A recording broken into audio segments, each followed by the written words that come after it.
The road climbed up, butting like a dirt strip through the ancient green forest that covered the Ardennes. Behind was a small village with a strange name of Spa, which is said to have come from the Russian word spasibo, from Russian thank you, from by Peter I during his trip to Europe in gratitude for a glass of water collected from a local source. Many years have passed since then, and the source of mineral water, for which the locals were once praised by the king, has become the most famous in Europe. But the two respectable gentlemen traveling by car along the narrow Ardennes roads didn't care for either mineral water or Tsar Peter. Passing Spa, they soon found themselves at the village of Francorchamps. There was nothing here but the same road stretching into the distance. But it was this road that many years later was to bring world fame to two tiny villages in the Ardennes.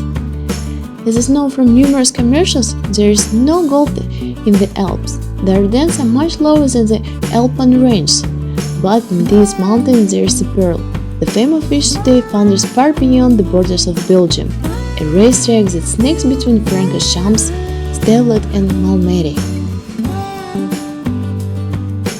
At the beginning of 1920, two gentlemen who climbed into the mountains in a car laid a grain of sand, which after many years turned into a pearl called Spa Francorchamps. The gentlemen's names were Jules de Trie and Annie Leonard van Opham. The first was the head of the newspaper La Meuse, and the second headed the Sport Commission of the Royal Automobile Club of Belgium. It is to these two people that the honor of opening a racetrack under the Spa, which today is rightfully called the most beautiful in Europe, belongs. It was the trio who developed the project for 40-kilometer racing circuit between the villages of Francorchamps, Malmedy and Stellet, which was supposed to host the first automobile race already in 1921. But the first time was unsuccessful. Only one participant showed up for the race, and the organizers decided to limit themselves to holding a motorcycle competition. The first race on four wheels were held here at the following year, and in 1924, a year after the first race at Le Mans, a daily marathon was organized in the Ardennes, 24 hours of Francorchamps. But this was only a prelude. The real heyday of the track in Spa began with the advent of the Grand Prix racing in Ardennes. Belgium, which had the honor of organizing the first circuit car race in Europe in 1902, only held its first national Grand Prix in 1925. In 1925, the European Grand Prix took place on the track, the winner of which was the Italian Antonio Ascari at the Alfa Romeo. After the finish, Antonio said that his main strategy was to drive so fast that the cars of the other participants couldn't stand it and break down. The first lap was completed by the leader in 7 minutes 20 seconds, and in total the riders had to overcome 54 laps on hilly and winding roads. The track was well prepared, but nevertheless very difficult for racing cars of that time, so only 2 cars finished. After participating in the race, Antonio Ascari received a very impressive nickname, Maestro, but not because of his victorious achievement, but because during the pit stop he managed not only to drink water, but also to have a good lunch. The year 1939 brought legendary changes to the track. The former slow turn Ancien Dune was replaced with a straight uphill followed by a bend, called Red Water Turn, from the name of the river located next to the track. In fact, only the first left turn is correctly called Eau Rouge, and the next combination of right and left turns is called Raidillon, from French turn steep section. This fast, steep 70% curve contributed to the circuit's international reputation and soon became the most exciting corner on the calendar. From then until the Second World War, 2 or 3 races were held in Spa almost every year: the 24 hours of Francorchamps, the Belgian Grand Prix, and the motorcycle racing competition. The Second World War came to an end, and already in 1947, among the centuries-old Ardennes forest racing engines roared again. The track was shortened to 14.1 km, and its length didn't change for the next 33 years. Frenchman Jean-Pierre Wimel at Alfa Romeo 158 won the first post-war Belgian Grand Prix, and in 1950 the Belgian Grand Prix was included in the calendar of the Formula One World Championship. A new stage has begun in the history of the track in the Ardennes. At that time, Spa-Francorchamps was the fastest track in Europe and by far the most dangerous in terms of the number of deaths. One of the reasons for many of the accidents was the unpredictable weather conditions. The constantly changing weather is due to the climate of the Ardennes mountain range. So, rain races aren't uncommon here. Every year, the Ardennes circuit was criticized for changeable weather, discussing coverage, and lack of proper safety measures. But everyone without exception admitted that Spa is not only the pearl of the Ardennes, it's also the pearl of Formula One. Its high-speed turns with elevation changes. The maximum height difference between the highest and lowest points on the old ring was about 175 meters, fascinated the drivers.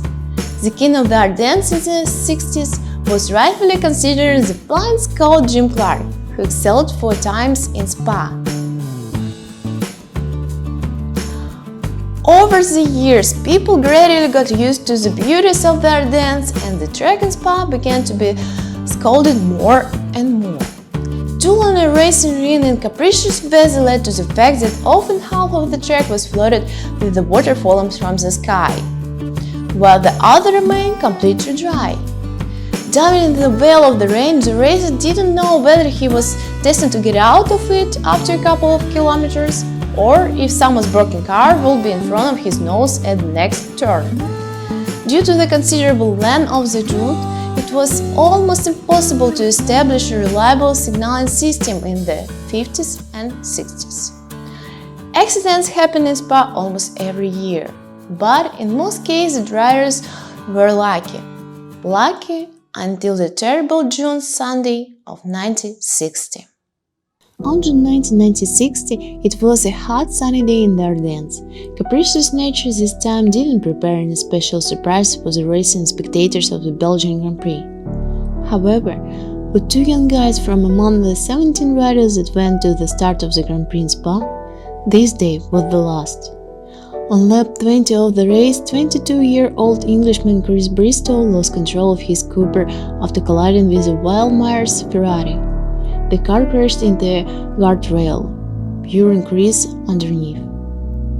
Even more offensive was the death of another Englishman, 26-year-old Alan Stacey. At great speed, a bird hit Stacey's face. Alan lost consciousness, and an uncontrollable Lotus 80 carried him into a world with different concepts of victory, speed, and time. Tragic situation constantly haunted Spa. One of the iconic moments in the history of Spa-Francorchamps was Jackie Stewart's crash at the 1966 Grand Prix when his BRM went off the track. Jackie couldn't get out of the car on his own due to his injuries, and help still didn't appear. There was no one nearby who could save the racer, but suddenly an accident occurred near the scene with the participation of Graham Hill and Bob Ponteran. They were the first to notice Jackie's broken car and rushed to the rescue. Only half an hour later, by joint effort, Jackie was removed from the damaged car, and by this time the ambulance hadn't appeared in Spa. Later, Stewart was taken to a nearby hospital, but there were no specialists who could help. He was taken by ambulance to another hospital, and all these movements lasted a very long time, since the driver didn't know the way and constantly got lost. A few weeks later, Jackie Stewart got back in shape and got behind the wheel, but after this incident became an active campaigner for attention to the safety of the championship in general. In 1971, the race in Spa was cancelled, and the Belgian Grand Prix migrated to other circuits for 12 years, to Neville and Zolder. It was impossible to return the Grand Prix races to Spa without the reconstruction of the track, and in the second half of the 70s, the racetrack in the Ardennes was reborn. The 14-kilometer racing ring was shortened by about half to 6.947 kilometers. Gravel safety lanes were built and a new surface was laid. And in 1979, the next 24-hour race was hosted by almost a different track. From the ring of Jules de Trier, only third remained. At the end of the long straight, where there used to be a 90-degree left turn at Hall de la Côte, after which the road left for the village of Malmedy, the track now turns right, merging again with the old Rhin and Blanchimont. For a few more years, the track was greatly improved. In 1980, a brake caliper appeared before the 120-degree turn of La Source. In 1984, after Grand Prix racing returned in Spa, the start was moved from the large grandstand on the descent in front of Eau Rouge to the new pits built between the bus stop and the La Source. A year later, water-repellent asphalt of a special composition was laid on the track. The Polish pearl of the Ardennes was supposed to sparkle with a new brilliance, but once again the organizers of the race were disappointed. Scheduled for June 2, 1985, the Belgian Grand Prix never took place. The rarest case in the history of Grand Prix, the World Cup was cancelled already in the course of Saturday training. The new pavement lane in the Spa just a few weeks before the race played a cruel joke with the organizers. Fresh, not yet strengthened, porous asphalt began to instantly collapse and crumble under the wheels of the powerful turbo monsters of Formula One. Pieces of roadway scattered from under the wheels in all directions. Already on Friday, the stones almost broke through the helmet visor of the Brazilian Nelson Piquet in two places. To continue the Grand Prix in such conditions would be madness. The race was cancelled and scheduled for autumn.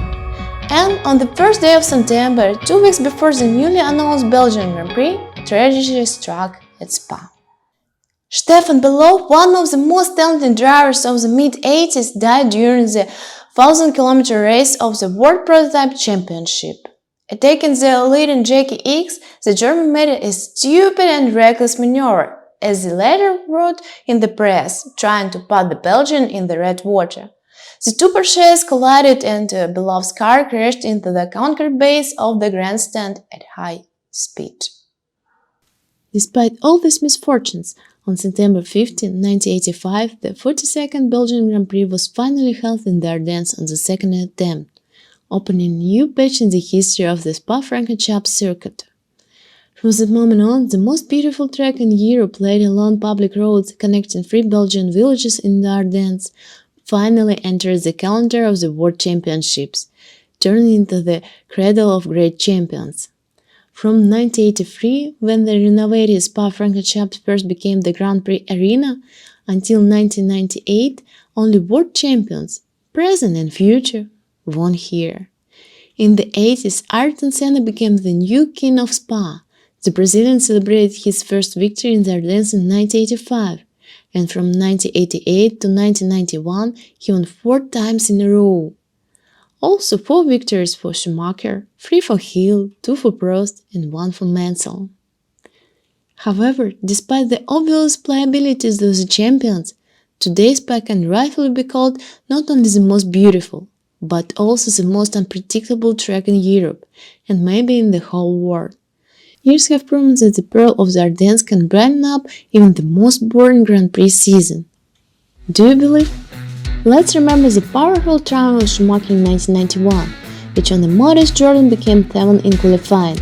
The race was then almost won by his teammate De Cesaris. Clutch failure prevented him from catching up with Ayrton Senna. However, a year after his debut, Michael already in Benetton won his first race in his career. He changed tires in time and ended up taking the victory over the undefeated Williams ahead of Nigel Mansell. In 1994, we can remember Barrichello's incredible Jordan pole position, one of the last to hit the track at the end of the session, when the track dried out after the rain. Saturday's qualification was completely rainy, so the results haven't changed. Thus, Barrichello took the first pole in his career in Jordan history. Also, for the first time in 9 years, pole went to motor supplier Hart. In the race, Rubens Barrichello kept the lead into the first corner. In front of Les Comps, Schumacher took advantage of the slipstream to overtake Barrichello, and at the end of the circle, the Brazilian, in addition Jean Alesi, also passed. Schumacher took a landslide victory, 13 seconds ahead of Hill. However, a few hours after the finish, there was a sensation. The reason was that the skid block under the bottom of the car was worn out by more than 1 millimeter, allowed by the regulations.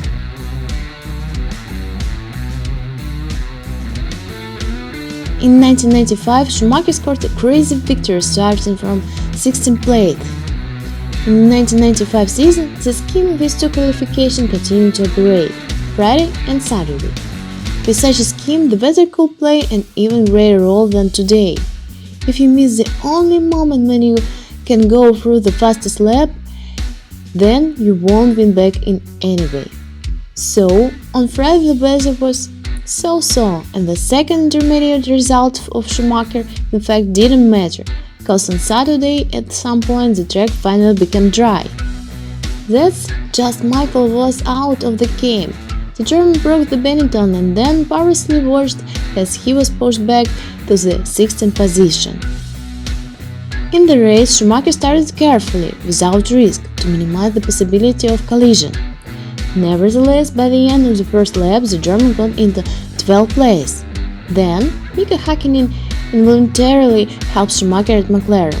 The Finn turns around at the very beginning of the second round. The German himself bypassed another rival, and now Benetton is on the top 10. Michael's partner, Johnny Herbert, after a long struggle with Coulthard for leadership, still lets David go ahead, dropping off the track. Benetton loses speed, and at the end of the circle, Johnny's second turns follows, in the fight with Berger for the top 3. And now Schumacher is already jumping to the 5th position, to the leading Coulthard 9.4 seconds, and right in front of the Germans is his future teammate Eddie Irvine. And after a few laps, Schumacher bypasses Eddie. By this point, the backlog from Coulthard has already grown to 20 seconds. Lap 13, retirement for David Coulthard. Damon is now the leader. Schumacher is third and is rapidly catching up with Gerhard Berger. It started to rain on lap 20. Cautious Williams call Hill into the pits, but Schumacher stays on track and regains the lead. 1998 was the race that everyone remembers with two accidents. After the first start, a red flag was hung out because of massive blockage. A huge accident occurred due to just one unfortunate action of Coulthard. If only David knew what awaits him in the race further. So, start number 1. Häkkinen confidently retains the lead, but Coulthard, like Hill, starts pulling. In the first turn, the advantage is given to the drivers who have chosen the outer radius. Villeneuve pops out already in second place. Schumacher becomes third. The Canadian and the German thus avoid the problems that starts right behind them with the feeling of Coulthard.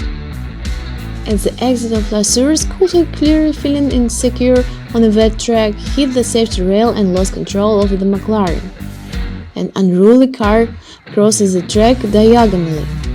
It's not a big deal yet, but David's car crashed into the opposite barrier and then returned to the track, creating chaos. Giancarlo Fisichella managed to dodge the McLaren and the Benetton, and Hill is also lucky. The broken McLaren slipped right in front of him, but everyone else is trapped. David collects a couple of drivers, after which the broken cars block the entire track. At the same time, in rainy conditions, the cars driving behind until the last don't understand that they need to slow down. The situation in which Tyrrell and Rose crash into standing cars at fairly high speed looks very dangerous. It's a miracle no one was seriously injured. In total, 13 cars were involved in the accident at once. So, the second start was already given for 18 cars out of 22. By the end of the first lap, there was 15 of them left. Häkkinen turned around in the fight against Schumacher, after which Johnny Herbert crashed into McLaren. And Coulthard, after another unsuccessful start, did not share the track with Alex Wurz at Benetton. The Austrian retired, and the Scot continued to fight with a huge gap from the leaders. In fact, it was at this moment that the conditions were created for David's future clash with Schumacher. But that, like Jordan's first ever victory, is another story.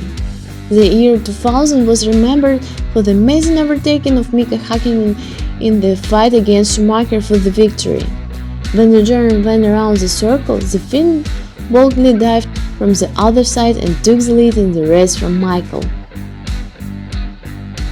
2008 turned out to be scandalous. Hamilton won the race, but received a fine after the finish for having missed Raikkonen incorrectly. After coming on the turn, he missed Raikkonen back, but again outstripped him on the same straight.